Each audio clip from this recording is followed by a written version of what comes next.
ملک کو آزاد کرانے کی باغ ڈور سب سے پہلے تھامی تھی اور جنہوں نے بنیاد رکھی تھی اور جنہوں نے اس ملک کو آزاد کرانے میں اپنا خون بہایا تھا اور اپنی جانوں کے نذرانے پیش کیے تھے، ان میں سے اکثروں کو فراموش کر دیا جاتا ہے اور ان کا نام بھی نہیں لیا جاتا۔ اگر دیکھا جائے تو آزادی کی جنگ 1857 میں نہیں شروع ہوئی، 1757 میں شروع ہوئی۔ سب سے پہلے بنگال میں سراج الدولہ نے 1757 میں انگریز سے مورچہ لیا تھا، لیکن اپنوں کی غداری، میر جعفر کی غداری کی وجہ سے وہ جنگ شکست میں تبدیل ہوئی اور انگریز جو ہے بنگال پر قابض ہوا تھا۔ اس کے بعد پھر وقفے سے بہت سے مجاہدین آزادی حصہ لیتے رہے اور پھر اسی طریقے سے کارواں چلتا رہا اور سلطان ٹیپو رحمۃ اللہ علیہ اسی 1792 میں شہید ہوئے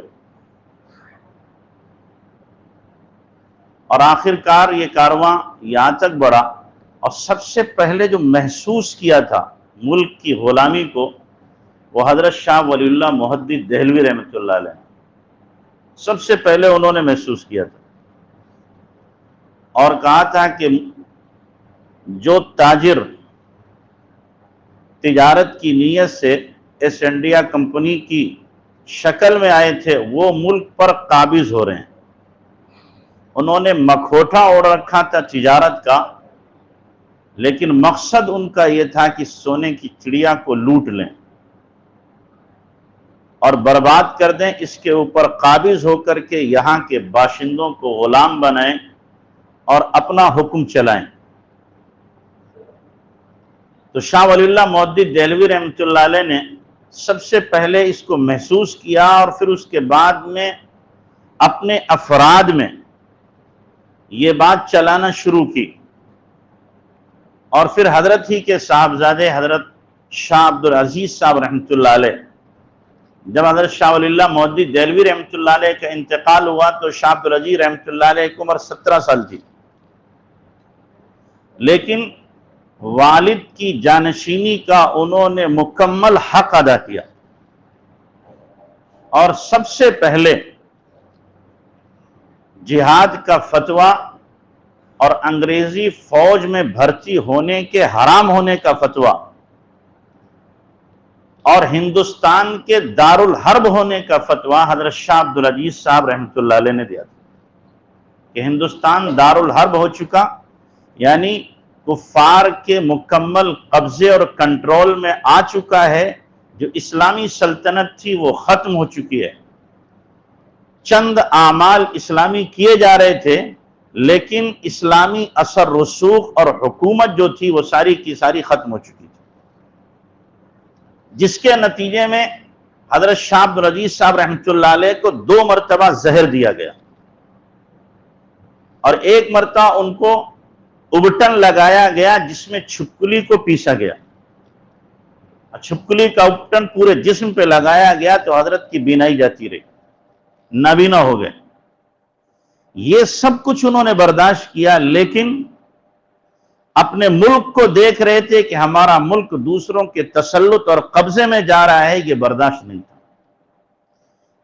اس لیے کہ برادران وطن کا ایک نقصان تھا اور مسلمانوں کے 2 نقصان تھے۔ برادران وطن کا صرف اتنا نقصان تھا کہ وہ غلام بن رہے تھے، مسلمانوں کے 2 نقصان یہ تھے، ایک تو مسلمانوں کی حکومت چھینی گئی تھی۔ حکومت کس کی تھی؟ مسلمانوں کی تھی، تو درد جتنا مسلمانوں کو ہوگا وہ دوسروں کا نہیں ہو سکتا، اس لیے کہ ہم سے چھینا گیا ہے۔ اور پھر براہ راست انگریز کا حملہ اسلام پر تھا، اسلام کو ختم کیا جائے، مسلمانوں کو ختم کیا جائے۔ مسلمان چونکہ پیش ہیں، لہذا ان کے اوپر ہی سب سے زیادہ شکنجہ کسا جائے، اور انگریز نے یہی کچھ کیا۔ حضرت شاہ عبدالعزیز صاحب رحمۃ اللہ علیہ نے اسی لیے لکھا تھا کہ اب کوئی مسجد محفوظ نہیں ہے، کوئی مدرسہ محفوظ نہیں ہے، جس کو چاہتے ہیں، جس مسجد کو چاہتے ہیں گرا دیتے ہیں، جس مدرسے کو چاہتے ہیں ڈھا دیتے ہیں۔ اس لیے ہندوستان دارالحرب ہو چکا ہے۔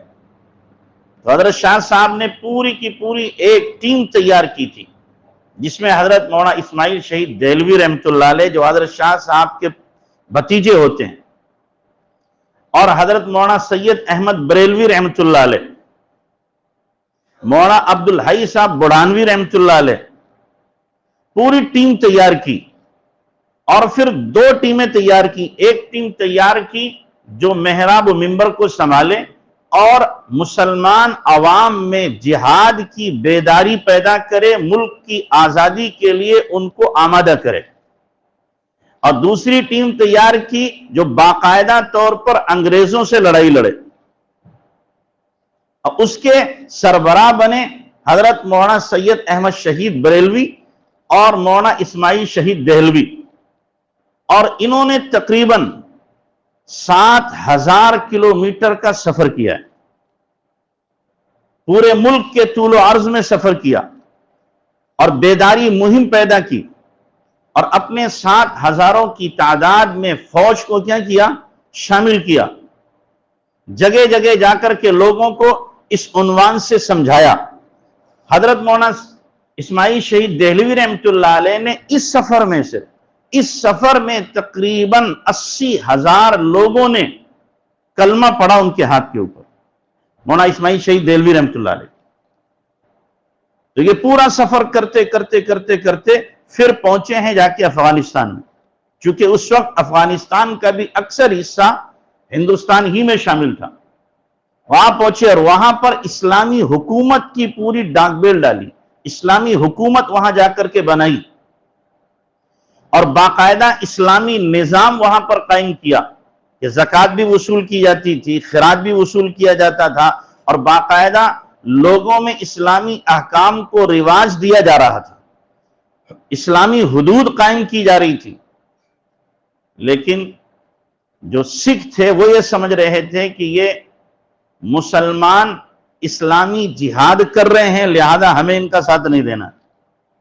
حالانکہ مقصد یہ تھا کہ ادھر سے افغانیوں کو تیار کرنا، اور پھر آگے بڑھ کر کے ترکی کے لوگوں کو بھی ساتھ لینا، ایرانیوں کو ساتھ لینا، اور ساتھ لے کر کے ایک بڑی فوج بنا کر کے انگریزوں سے مقابلہ مقصود تھا۔